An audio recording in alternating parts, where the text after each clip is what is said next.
बंगाल में बवाल है, ममता पर सवाल है। কারা এসেছিল মাসিমা? ওই তৃণমূলের লোকেরা। কি এসে কি বলেছে? ওরা আমাকে মেরেছে। बीजेपी सियासी नब्ज पड़ रही है। टीएमसी का मतलब ये हो गया तोड़ो मारो काटो। टीएमसी की चुनौती बढ़ रही है। जो बीजेपी कर रहा है वो अपने पैर पे कुल्हाड़ी मार रहा है।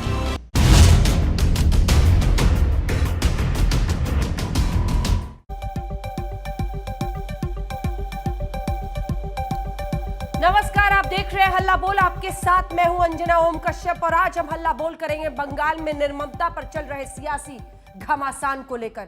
85 साल की एक बुजुर्ग महिला के चोट के निशान को लेकर सियासत सुलग रही है। बीजेपी का आरोप है कि टीएमसी कार्यकर्ताओं ने हमला किया है, जबकि टीएमसी कह रही है मामला घरेलू हिंसा का है। बुजुर्ग महिला की चोट के बहाने बीजेपी ममता दीदी के बंगाल की बेटी वाले नारे पर भी सवाल खड़े कर रही है। यह रिपोर्ट, फिर चर्चा की शुरुआत।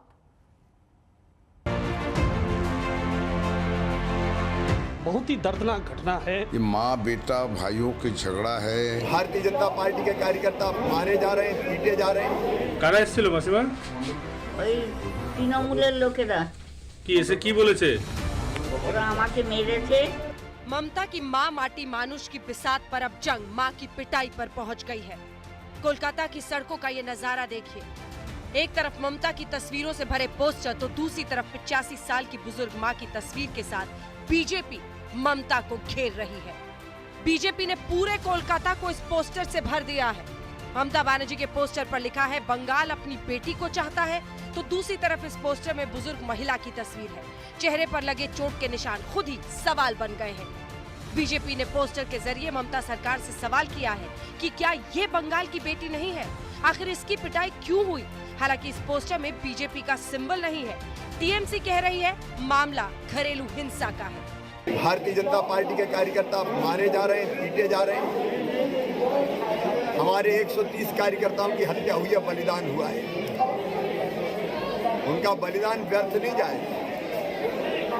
टीएमसी का मतलब ये हो गया तोड़ो मारो काटो। खामाखा बीजेपी वालों को दिमागी खराब हो गया है।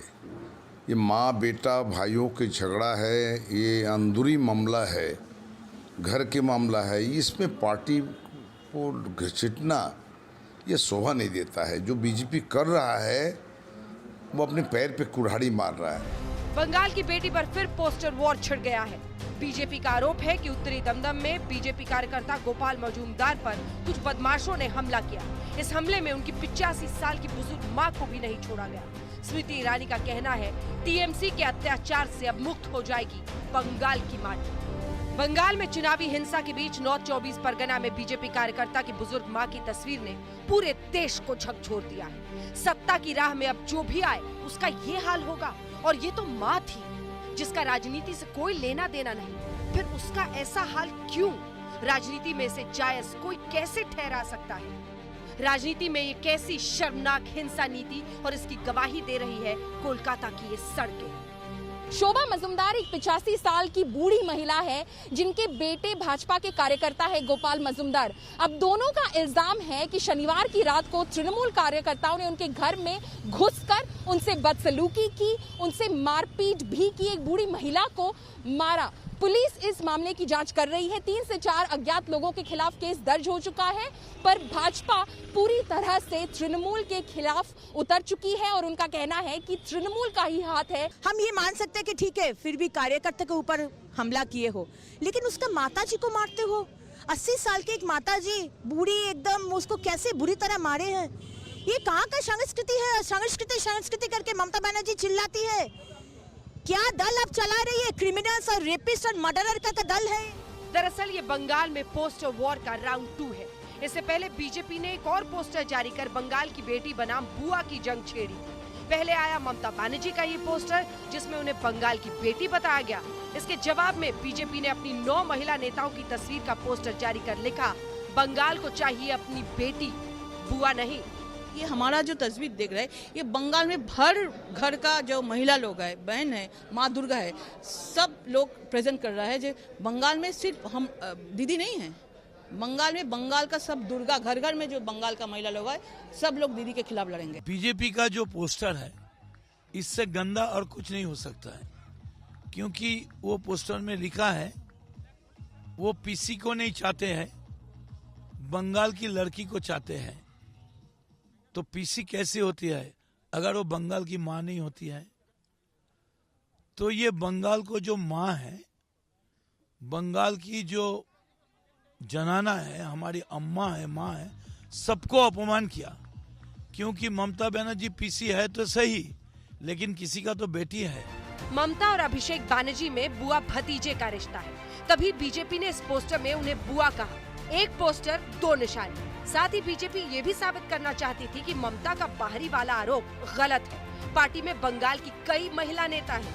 বাংলা শাসন করবে না, বাংলা শাসন করবে, গুজরাট বাংলা শাসন করবে না, মোদি বাংলা শাসন করবে না, গুন্ডারা করবে না। हम तो प्रचार करने आते हैं। बंगाल को बंगालियों ने ही चलाना है, बंगाल के लोग ही यहाँ शासन करेंगे और बंगाल के लोग ही यहाँ सुशासन प्रस्तावित। टीएमसी का इस बार चुनावी स्लोगन है खेला होबे। फिलहाल तो चुनावी हिंसा की ये तस्वीरें सबको शर्मसार कर रही हैं। कोलकाता से पौलोमी साहा और प्रेमा राजाराम के साथ आज तक ब्यूरो।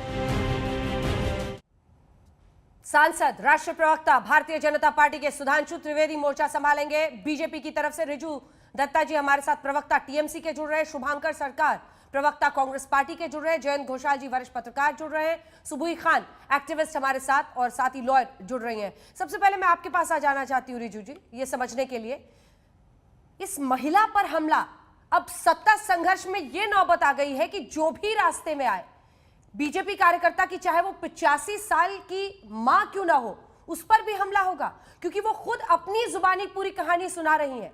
बहुत मुश्किल होगा आपको इसको गलत साबित करना। करिए, पूरा देश सुन रहा है आपको। मिस्टर दत्ता। अंजना जी, पहले आपको नमस्कार। मैं आपको इतना कहना चाहता हूं बहुत जिम्मेदारी के साथ कि ये जो घटना है ये पूरा घरेलू झमेला है। इनका जो बेटा है उसका मानसिक संतुलन थोड़ा बिगड़ा हुआ है। एक पुलिस इन्वेस्टिगेशन चल रहा है और ये सामने आ जाएगा आपके पास 48 घंटे में कि ये घरेलू मामला है, जो कि बीजेपी इतना घिनौना राजनीति पे आ गया है, इतनी नीचे चला गया कि एक 85 साल की दादी को वो लोग इसके बीच में ला रहे हैं। ये सवाल आप पूछिएगा सुधांशु जी से, लेकिन रिजू जी ये सवाल आप उनसे पूछिएगा, लेकिन अभी आपने सीधा कह दिया कि उनके एक बेटे का मानसिक संतुलन खराब है। ये महिला तो ठीक है ना, ये क्या बता रही है सुनिए। हमने बांग्ला का ट्रांसलेशन किया है, एक सेकेंड, बांग्ला का ट्रांसलेशन किया, आप पढ़िए, आप उसको प्ले कीजिए, मैं पढ़ के सुनाती हूँ इनको।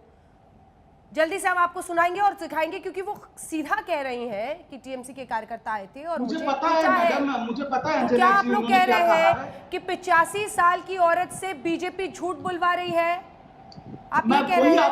उसी पे आ रहा हूँ। एक 85 साल की औरत जो अपने बिस्तर से उठ नहीं सकती, जो बीमार है, उनके घर पे 3 घुसपैठियां आए। কারা এসেছিল মাসিমা?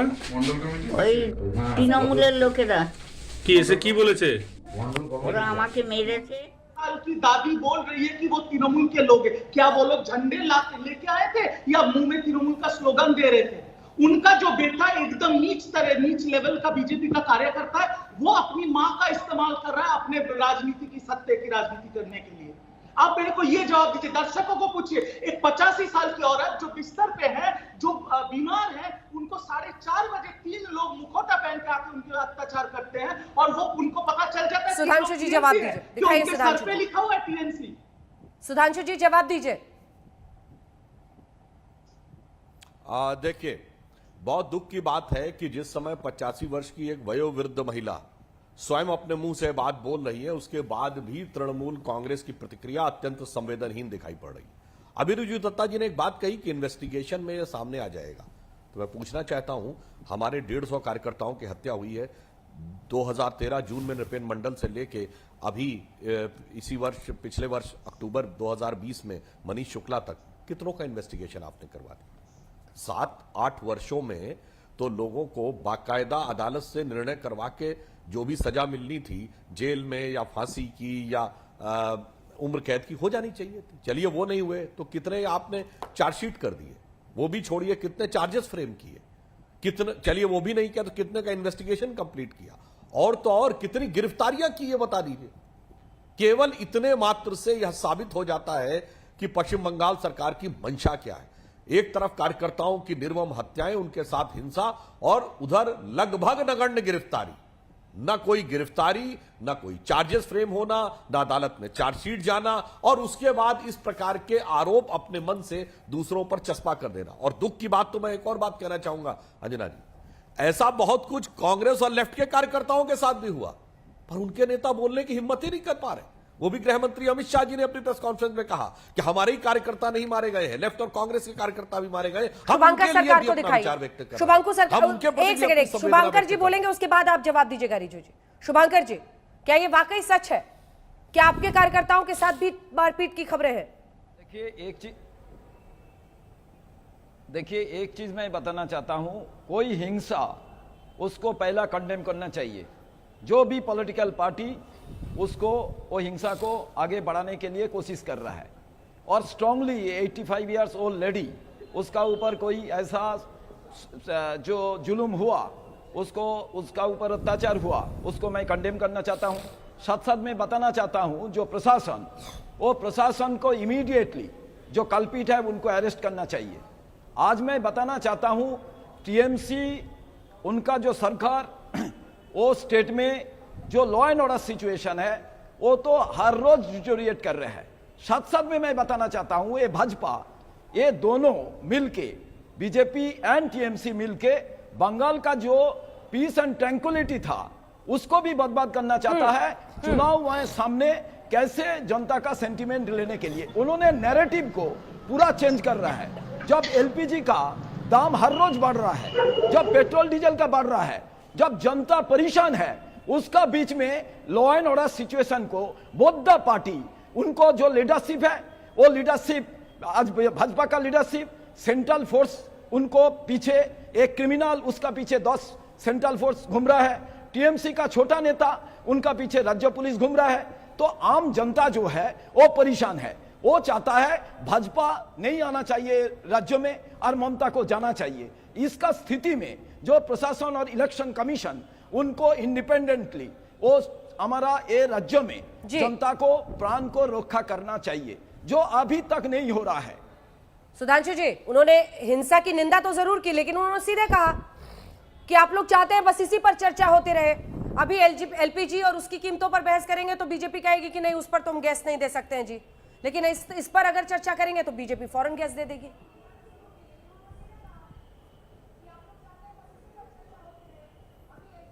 आप मुझसे पूछ रहे हैं अंजना जी? बिल्कुल बिल्कुल सुधांशु जी, उन्होंने कहा कि हिंसा एक है, लेकिन सिर्फ लॉ एंड ऑर्डर को इशू बनाकर आप लोग महंगाई जैसा जो आम आदमी से जुड़ा हुआ मुद्दा है उसको कार्पेट के नीचे डालना चाहते हैं। देखिए शुभांकर जी ने क्या बात कही, मैंने क्या शब्द प्रयोग किया। होना चाहिए। जून 2013 में हमारे कार्यकर्ता की पहले हत्या, और अक्टूबर 2020 में, अरे मान्यवर ये तो 8 वर्ष से प्रक्रम चल रहा है, और ये पेट्रोल डीजल की क्राइसिस का मामला तो अभी आया है। पेट्रोल डीजल के ऊपर बात हो, हम लोग इसके ऊपर विधिवत बात कर चुके हैं, आपको ध्यान होगा, फिर भी मैं रिमाइंड किया देना चाहता हूं। ये बताइए दर्शकों के लिए कहना चाहता हूं, ये पेट्रोल एक ऐसी चीज क्यों है जिसका देश के अलग अलग शहरों में अलग अलग दाम है? अगर मुंबई में 100 रुपए के आसपास हो, दिल्ली में 90 रुपए के आसपास है, तो क्यों है? क्योंकि अलग अलग राज्य सरकारों के अलग अलग टैक्स होते हैं। मोटा मोटी लगभग माना जाए कि 30% के आसपास, 30-32% केंद्र सरकार के पास आता है, राज्यों में 20 से लेके कहीं 39% तक है, और 1/3 हिस्सा उसकी कॉस्ट में जाता है। अब इंपॉर्टेंट बात यह भी देखिए कि पेट्रोल और डीजल पर अब सरकार का नियंत्रण समाप्त हो गया अक्टूबर 2014 में। यह कांग्रेस सरकार के जमाने का निर्णय था, जो 2010 से होते हुए 2014 अक्टूबर में समाप्त हो गया। अब उसके बाद भी अगर आप देखें तो जो केंद्र का हिस्सा आता है, इसमें से वित्त आयोग की संस्तुतियों के अनुसार 42% फिर राज्यों में जाना है, यानी 30 रुपए में 12 रुपया फिर जाना है राज्यों को। और जो ऑयल बॉन्ड्स हैं उनका जो हिसाब चुकाना वो तो अलग है, हम ये नहीं कह रहे। देखिए अगर हम पेट्रोल प्राइसेस की बात करेंगे तो निर्णय आपका भी है, राज्य सरकारें आपकी भी है, हमारी भी है, सबको पता है कि कोरोना काल में सरकारों की आर्थिक हालत इतनी खस्ता है। शुभांकर जी आ रही हूँ, रिजू जी आ रही हूँ, एक बार मुझे जयंत घोषाल जी से एक कमेंट लेने दीजिए। और ठीक है सुधांशु जी आ रही हूँ, उसके बाद मैं आ रही हूँ आपके पास फौरन। जल्दी से एक बार जयंत जी, आपसे मेरा सवाल ये है कि क्या ये रिप्लाई देना चाहता हूं। ठीक है, जल्दी से शुभांकर जी, जल्दी से, छोटा सा। मैं एक चीज बताना चाहता हूं, आज सेंट्रल गवर्नमेंट होम डिपार्टमेंट किसका है? लॉ एंड ऑर्डर सिचुएशन जरूर स्टेट का अफेयर्स है, बट होम मिनिस्ट्री आज जो इतना इतना लेटर लिख रहा है 8 साल से क्यों बैठा था? मैच फिक्सिंग था? किस लिए आप चुप थे? 2016 में आप लोग, आपका दिलीप घोष कैसे जीता था? सुधांशु जी आप एक बार देख लीजिए, ज्ञान सिंह सोमोनपाल कैसे हारा था? इसलिए था जब आप लोग देखे थे जे कांग्रेस एंड लेफ्ट का अलायंस जीत सकता है। ठीक है शुभंकर जी, एक रात में ठीक है, मैच फिक्सिंग है या नहीं? ठीक है, आपने एक था। सवाल उठाया मैच फिक्सिंग का, उस पर मैं आऊंगी, लेकिन जयंतो घोषाल आपसे सवाल मेरा ये है कि ये जो मतलब ये तस्वीर अपने आप में ऐसी है जो बहुत सवाल पूछ रही है। 85 साल की एक बुजुर्ग माँ, और उन खुद वो बता रही हैं कि टीएमसी के कार्यकर्ता आए और जो हुआ है, अब कहा जा रहा है कि नहीं ये डोमेस्टिक वायलेंस है, घरेलू हिंसा है। तो क्या अब ये साबित कर दिया जाएगा कि अपने ही बेटे ने माँ को 85 साल के मारा, फिर ये कहलवाया उनसे कि टीएमसी के कार्यकर्ता थे? क्या इतनी राजनीति गिर गई है? कहां जा रहा है? देखिए अंजना जी, मैं मतलब कोई राजनीतिक दल के प्रतिनिधि नहीं हूं, लेकिन 35 साल का पश्चिम बंगाल के राजनीति का जो अनुभव है, मैंने देखा है कि राजनीतिक हिंसा पश्चिम बंगाल के जो संस्कृति है उसके साथ मतलब एकदम डीएनए में चला गया।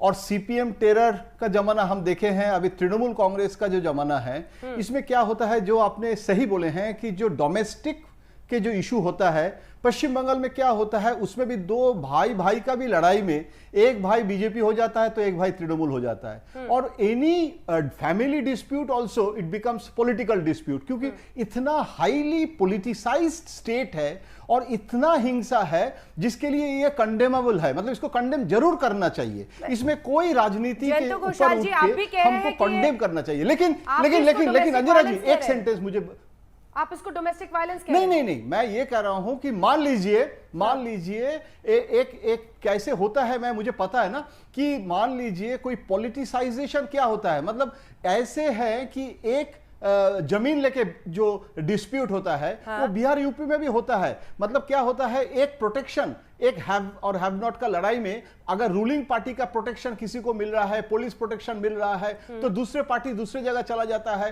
तो ये मिक्सअप हो जाता है। लेकिन ये में पॉलिटिकल वायलेंस हो जाता है, जो फैमिली वायलेंस भी पॉलिटिकल वायलेंस हो जाता है, जिसको पुलिस को रोकना है। लेकिन मुझे अंजना जी सिर्फ एक वाक्य में बोलना है कि अभी तो चुनाव अनाउंस हो गया है और अभी इट्स लेम डक सरकार है, इलेक्शन कमीशन के हाथ में है। एडीजी लॉ एंड ऑर्डर को इलेक्शन कमीशन ने हटा दिया, और जो ममता बनर्जी ने 2 दिन पहले रिक्रूट किया था उसको अभी इलेक्शन कमीशन हटा दिया। तो अभी तो जो सरकार चल रहा है, चुनाव का नोटिफिकेशन के बाद इलेक्शन कमीशन और government of India, your proactive governor, सब लोग है। इसके बावजूद भी अगर कुछ होता है तो रिस्पॉन्सिबिलिटी आज सिर्फ ममता को, अभी तो चुनाव आ गया है, ब्यूगल बज गया, अभी तो government of India paramilitary force अभी डेली हर डिस्ट्रिक्ट में अभी आपको वो लॉन्ग मार्च चल रहा है। तो अगर पैरामिलिट्री फोर्स एक्टिव है, गवर्नर एक्टिव है, इलेक्शन कमीशन अभी हटा रहे हैं, एडीजी लॉ एंड ऑर्डर को हटा दिया, ठीक है। तो अभी तो सरकार आपके हाथ में है, तो रिस्पॉन्सिबिलिटी ममता बोलना भी ओवर सिंप्लीफिकेशन हो जाता है। सुबोही खान कौन जिम्मेदार है? You can take action now. जी अंजना जी, देखिए हम इसको सिर्फ पॉलिटिसाइजेशन बोल के या सिर्फ लॉ एंड ऑर्डर की प्रॉब्लम बोल के ट्रिविलाइज ना करें। ये एक ऐसी निर्मम मानसिकता है, ये एक्चुअली इस्लामिक स्टेट बनाने की एक ऐसी वैचारिक अनुकूलता है जो माँ, माटी और मानुष के नारे के नीचे अपनी माँ का आंचल तार-तार कर सकते हैं, अपनी माटी बेच सकते हैं और मानुष का मांस, रेप, मर्डर एंड स्लॉटर कर सकते हैं। आज तो चलिए 85 साल की माँ जी के साथ हिंसा को डोमेस्टिक वायलेंस बोल के छुपाने की कोशिश कर रहे हैं। एक इंसिडेंट मानिए चलिए इत्तेफाक हो सकता है, लेकिन अगर मैं आपको लिस्ट ऑफ इंसिडेंट्स बताऊं तो वो पैटर्न होता है, वो आपकी मानसिकता है। अभी पिछले साल हाई स्कूल की एक टीचर को टीएमसी के अमल सरकार नेता की एक पूरा लीडरशिप में 30 फीट तक सड़क पे घसीट कर टीएमसी के गुंडों ने मारा था, बांध दिया था और टीएमसी के कार्यकर्ता के घर में ही उनको हाउस अरेस्ट कर दिया था, एफआईआर तक हुई है। कपस पाल एक टीएमसी के एमपी हैं, उन्होंने एक राजनीतिक पार्टी को धमकी देते हुए किया था कि अपने गुंडों को समझा लो, अपने कार्यकर्ताओं को समझा लो, वरना हम अपने टीएमसी कार्यकर्ताओं को खुला छोड़ देंगे और तुम्हारी सारी महिलाओं के साथ वो बलात्कार करेंगे। तो इनके टीएमसी कार्यकर्ता नहीं है, दे आर लाइक एनिमल्स, जानवर हैं जिनको वो खुला छोड़ देंगे महिलाओं का बलात्कार करने के लिए। Mamata Banerjee openly openly statement देती हैं अंजना जी कि रेप्स इसलिए होते हैं। बात एक सवाल और सुन लीजिए भाई साहब, एक सवाल सुन लीजिए, जवाब दीजिएगा। एक करके प्लीज, ऐसे शो में एक साथ नहीं बोलेंगे, एक साथ नहीं बोलेंगे प्लीज, ठीक है? एक लाइन बोलकर सुबह जी अपनी बात पूरी कीजिए। हाँ जी जी जी Anjana ji, Mamata Banerjee park street rape case और एक 16 साल की बच्ची के गैंगरेप केस में ये बोल रही थी, क्या सारी औरतों के साथ बलात्कार ही होता है? बलात्कार इसलिए होता है क्योंकि ओपन मार्केट है, ओपन ऑप्शंस है। ये एक स्टेट की चीफ मिनिस्टर बोल रही हैं। ये एक बहुत डेंजरस सिचुएशन है। मैं आपसे एक भारत की बेटी होने के नाते बंगाल की सारी बेटियों की तरफ से सवाल पूछ रही हूँ, जवाब दीजिए। आप, पूरा देश जानना चाहता है आपसे, क्या किया आपने इन नेताओं के खिलाफ? जवाब दीजिए रिजू जी। मैं जवाब दे दूं अंजना जी? हाँ जी। पहला जवाब ये है कि मैं सुबुई खान जी को ये बोलना चाहता हूं कि आपको मेरे से भी जवाब नहीं चाहिए। एनसीआरबी डेट था 2019, देख लीजिए। Calcutta is the safest city for women. ये मैं नहीं, सेंट्रल गवर्नमेंट एनसीआरबी बोल रहा है। और आपको अगर कंपैरिजन करना है तो बॉम्बे, दिल्ली, यूपी सबसे कंपेयर कर लीजिए कलकत्ता में औरतों का कितना सम्मान और कितना इज्जत होता है। ठीक है, ये नेशनल चैनल पे ये बड़बड़ करना बहुत आसान होता है बोलना। मुझे चुप कराइए, थोड़ा बोलने दीजिए। एक एक करके आप चुप कीजिए, चुप करिए, बहुत हो गया, सुन लिया। ठीक है, बीजेपी के ब्राउनी पॉइंट्स आपको मिल जाएंगे, चुप करिए थोड़ा। अब मैं यहाँ पर ये जो आपका डिबेट है अंजना जी, उसके ऊपर मैं आपको राजनीतिकरण बता रहा हूँ। हमारा जब से पॉलिटिकल स्लोगन निकला है बंगाल को अपनी बेटी चाहिए, तब से आप एक चीज देखिए, बीजेपी के पास अभी भी इलेक्शन डिक्लेयर होने के बाद भी कोई मैनिफेस्टो नहीं है। एक सिंपल सा सवाल पूछूं आपसे रिजू जी, एक सिंपल सा सवाल पूछती हूँ रिजू जी, एकदम सिंपल सा सवाल। और वो सवाल मैं पूछ रही हूँ और आप जवाब मुझे दे रहे हैं, ना बीजेपी को ना किसी और को। 85 साल की एक बुजुर्ग महिला को अगर उसका बेटा मारेगा तो वो बोल देगी कि मेरे बेटे ने मुझे मारा है, या परिवार की लड़ाई होगी वो बता देती है। 85 साल की औरत इस तरह से आपको लग रहा है साजिशन कैमरे के सामने बता रही है कि टीएमसी वालों ने मारा है? मुझे ये बस समझा दीजिए। 85 साल की औरत नहीं कह सकती कि मेरे बेटे ने मुझे मारा है। मैं आपको यही बोल रहा हूँ, उनकी बेटा जो बीजेपी करता है एकदम नीचे स्तर का बीजेपी, अब उनके दबाव में आके वो बोल रही है। मैं अंजना जी आपको एक सवाल करता हूँ, किसी को नहीं, आपको और दर्शकों को। 85 साल की बूढ़ी औरत बिस्तर पे लेती है, बिस्तर से उठ नहीं सकती, बीमार औरत सुबह के 4:30 मुझे बताइए ना, वो झूठ क्यों बोलेगी? मुझे बस ये समझा दीजिए, वो झूठ क्यों बोल रही है? उनका बेटा उनको प्रेशराइज कर रहा है अपने पॉलिटिकल फायदे के लिए। बीजेपी के पास कोई मुद्दा जल्दी से सुधांशु जी जवाब दीजिए। सुधांशु जी जवाब दीजिए। देखिए, मैं कहना चाहूंगा कि टीएमसी का इस प्रकार का वक्तव्य बहुत दुखद और संवेदनहीन है। और अंजना जी ये इसलिए अधिक आपको आपके करना पड़ेगा, इसको सपोर्ट ना कीजिए। हम आपका सम्मान करते हैं, इस चीज को पॉलिटिकली सपोर्ट मत कीजिए। आपको भी आपके अंतरात्मा को जवाब, ठीक है, जवाब तो सुनिए, जवाब तो सुनिए। रिजू दत्ता जी, जिस ढंग से आपने कहा कि अंतरात्मा को जवाब देना चाहिए, किसी प्रकार का राजनीतिकरण नहीं करना चाहिए, तो मैं याद दिलाना चाहता हूं, ममता जी इतनी जल्दी भूल गई? जब वो हमारे साथ थे उन्होंने बताया था कि लेफ्ट के राज में लेफ्ट के गुंडों ने और पुलिस ने उनके साथ क्या किया था। उनको इतना मारा था कि वो उनको मृत समझकर चले गए थे। उन्हें यह विश्वास हो गया था कि ममता बनर्जी जी मर गई हैं। अगर उन्हें यह जरा भी आभास होता कि वो जीवित हैं, शायद छोड़ के नहीं जाते। यानी इतनी हिंसा जिन्होंने सही थी। और तब लेफ्ट ने क्या बोला था कि ममता जी नाटक कर रही है। मैं आपसे पूछना चाहता हूं, दिल पे हाथ रख के कहिए, ममता जी ने जो कष्ट सहा था लेफ्ट के गुंडों के द्वारा, वो नाटक था? या पुलिस ने जो अत्याचार किया था, उनको मृत समझ के छोड़ के चले गए थे, वो नाटक था? नहीं था। तो जिसने स्वयं ये भोगा हो, जो भुक्तभोगी, वो लोग आज ये कहें 85 वर्ष की बुजुर्ग महिला के लिए कि नहीं ये एक प्रकार का राजनीतिक उपयोग है, दुरुपयोग है, तो ये मुझे और भी ज्यादा भर्त्सना योग्य और भी ज्यादा निंदा योग्य लगता है। और अगर आप कह रहे हो डोमेस्टिक वायलेंस का मामला है, तो मान्यवर आजकल तो डोमेस्टिक वायलेंस के जो नियम है वो तो बहुत भयानक है, बहुत जबरदस्त है। उठा के तब तक आपको बड़ी धाराओं में लगा के अंदर कर देना चाहिए था, और उसका बाकायदा बयान मजिस्ट्रेट के सामने दर्ज करके उनको पीछे कर देना चाहिए था। डोमेस्टिक वायलेंस की धाराएं बहुत मजबूत। चुनावी तारीखों के ऐलान के साथ केंद्र की भी जवाबदेही बनती है। यहीं से चर्चा शुरू करेंगे, यहीं से सुधांशु जी, यहीं से चर्चा। शुभांकर जी आपके पास भी आऊंगे। हाँ, ब्रेक के लिए हमारा बोल में थोड़ा सा रुक जाइए, थोड़ा सा। सुधांशु जी इसका जवाब दे दीजिए, क्योंकि ब्रेक के पहले ये कहा जयंत घोषाल ने कि अब तो तारीखों का ऐलान हो गया है, अब सिर्फ ममता की जिम्मेदारी नहीं है, आपकी भी है। इसके बाद आऊंगी शुभांकर जी। देखिए, जयंतो जी से मैं पूरी विनम्रता से थोड़ा संशोधन करना चाहूंगा। हमारी जिम्मेदारी नहीं है, चुनाव आयोग की जिम्मेदारी है। दूसरा मैं कहना चाहूंगा जो सेंट्रल पैरामिलिट्री फोर्सेस वहां पर रहते हैं डिप्लॉयड, उनका कार्य ये होता है कि किसी स्थान या व्यक्ति जिसकी सुरक्षा में वो लगे हैं उसकी सुरक्षा को सुनिश्चित करना, और यदि उस स्थान या व्यक्ति पर कोई हिंसात्मक हमला होता है तो जरूरत पड़ने पे वो गोली भी चला सकते हैं। परंतु अगर वहां आपस में किसी प्रकार का लड़ाई झगड़ा हो रहा है तो किसी को गिरफ्तार करना, रोकना, यह स्थानीय पुलिस का ही कार्य है, तो यह उन्हीं को करना पड़ेगा। वहां पर सेंट्रल पैरामिलिट्री फोर्सेस के पास वो अधिकार नहीं है कि वो जाकर किसी हिंसा के मामले में किसी को पकड़कर गिरफ्तार कर सकें, जेल ले जा सकें अथवा मजिस्ट्रेट के सामने ले जा सकें। इसलिए मेरा यह मानना है कि यहां पर एक बार पुनः बंगाल की पुलिस को देखना होगा। हां, जहां तक चुनाव आयोग की बात है, मेरा मानना है कि चूंकि अब चुनाव आचार संहिता लग चुकी है, चुनाव आयोग इस विषय पर पूरी सतर्कता से नजर रख रहा होगा और हम आशा करेंगे कि चुनाव आयोग इन चीजों का संज्ञान लेते हुए अब वह प्रभावी कदम उठाए ताकि उपद्रवी तत्वों की यह हिम्मत न पड़े कि वो निष्पक्ष चुनाव में भय का वातावरण पैदा करके उसमें किन्हीं भी लोगों को निष्पक्ष निर्भीक चुनाव करने से ठीक है। जयंतो जी जल्दी से कमेंट। वो कह रहे हैं चुनाव आयोग, सरकार नहीं। नहीं, देखिए सुधांशु जी तो बहुत अच्छा वक्ता है, उनके साथ डिबेट करना बहुत कठिन होता है। मैं विनम्रता के साथ मैं भी सुधांशु जी कह रहा हूं कि ये जो फ्लैग मार्च कर रहे हैं पैरामिलिट्री, इसका कारण क्या है? इसका कारण है कि कॉन्फिडेंस जो है वो स्टेट पुलिस के खिलाफ जो स्टेट बीजेपी कह रहे हैं उसके काउंटर करने के लिए कि ऐसी स्थिति हो जाए कि लॉ एंड ऑर्डर में जो डिटोरेशन है उसको चेक करे।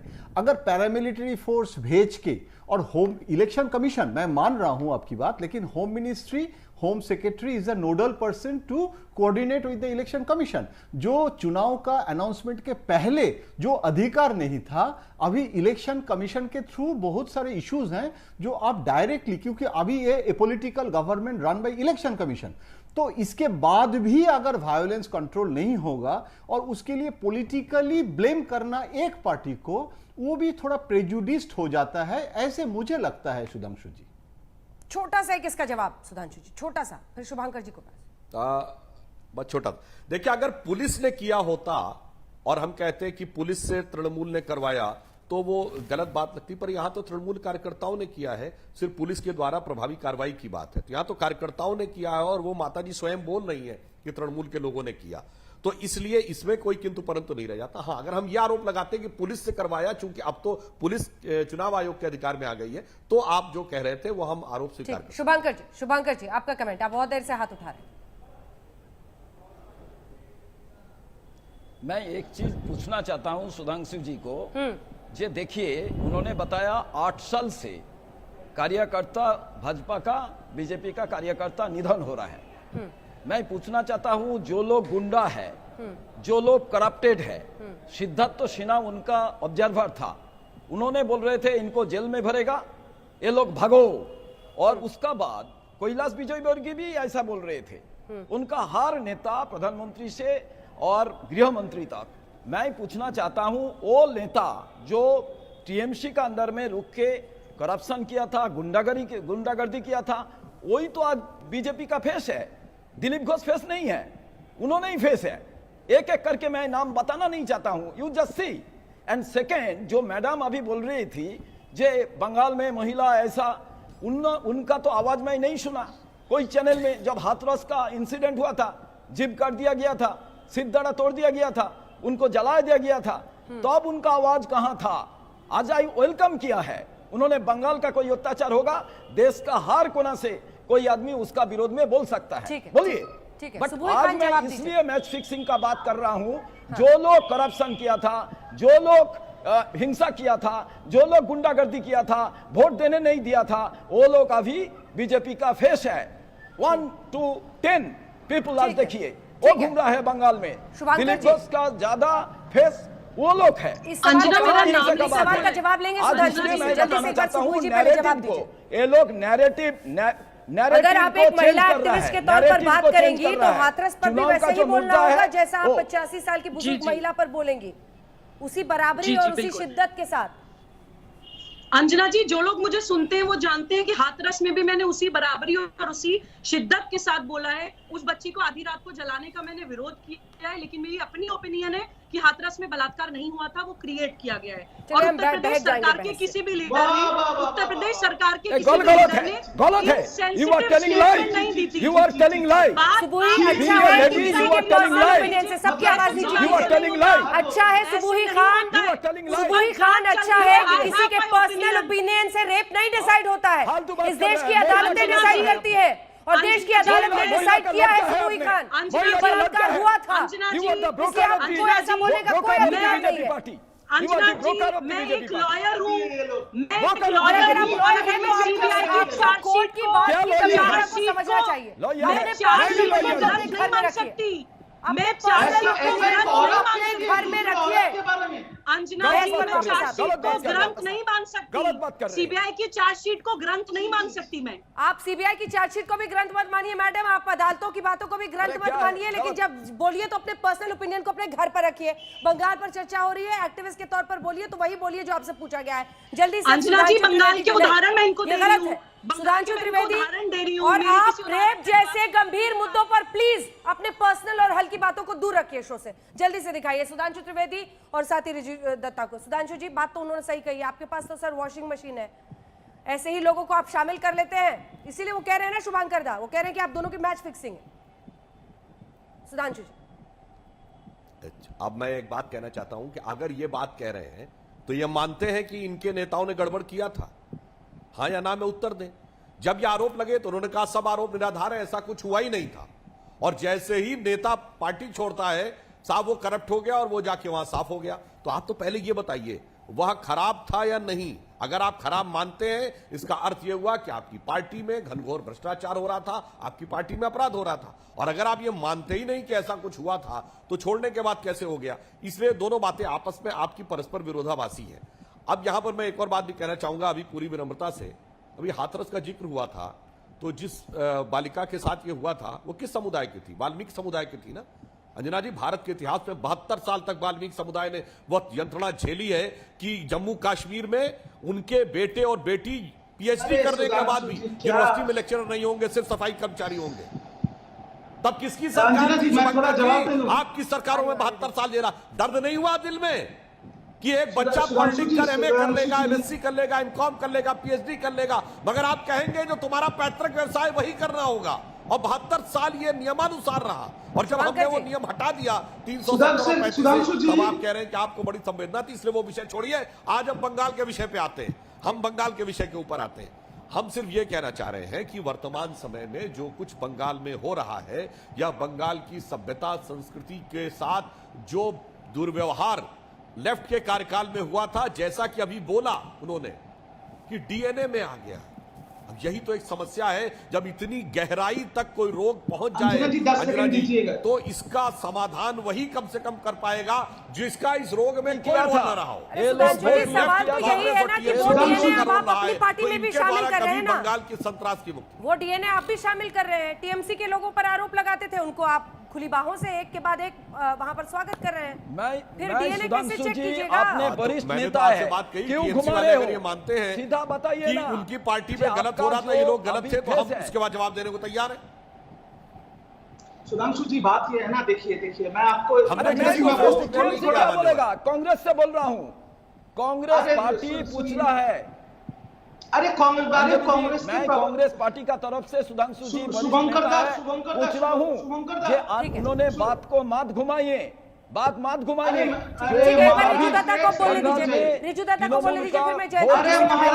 गुंडागर्दी किया था, उन्होंने क्या कर रहे हैं?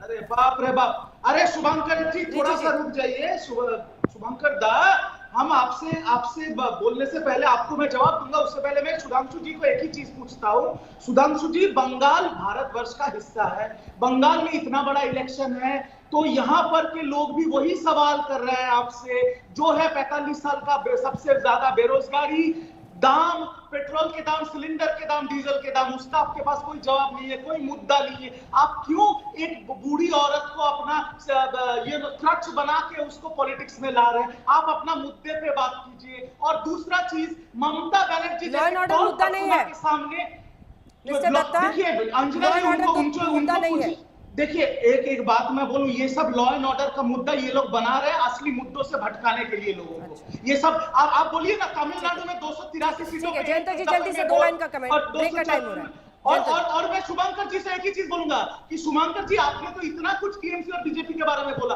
आपका तो इतना बड़ा ब्रिगेड हुआ, वहां पर आपके प्रदेश आपके अध्यक्ष क्यों नहीं आए? इतना बड़ा ब्रिगेड को भी उन्होंने क्यों मिस कर दिया? वो तो पुशअप कर रहे हैं तमिलनाडु में, तो आपका कितना सीरियसनेस है बंगाल में वो पता चल रहा है। ठीक है जयंत जी। नहीं देखिए, अरे मुझे क्या लगता है ब्रिगेड में डर लग गया क्या? कल ब्रिगेड में डर हो गया रिजू जी, ब्रिगेड देख के। मैं तो आपका प्रेसिडेंट कहाँ है? वो तो तमिलनाडु में पुशअप कर रहा है, वो क्यों नहीं आया? आपके प्रदेश अध्यक्ष अधीर चौधरी जी तो भाग रहे थे अब्बास में। अरे ब्रिगेड देख के आपका डर हो गया क्या? भाजपा और टीएमसी का डर हो गया क्या?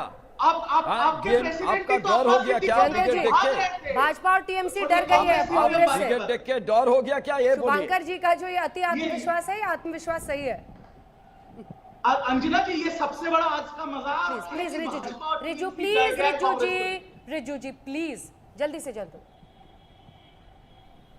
देखिए, मैं एक सिर्फ एक एस्पेक्ट बोलना चाहूंगा जो चर्चा का अभी तक नहीं हुआ, वो कि हिंसा जो है, ये जो घटना है, ये तो मैं इसको कंडेम कर रहा हूं, ये तो फैमिली में जो हुआ है, लेकिन जो जनरल जो हिंसा होती है ना पश्चिम बंगाल में, वो एक हाथ से ताली नहीं बजता है।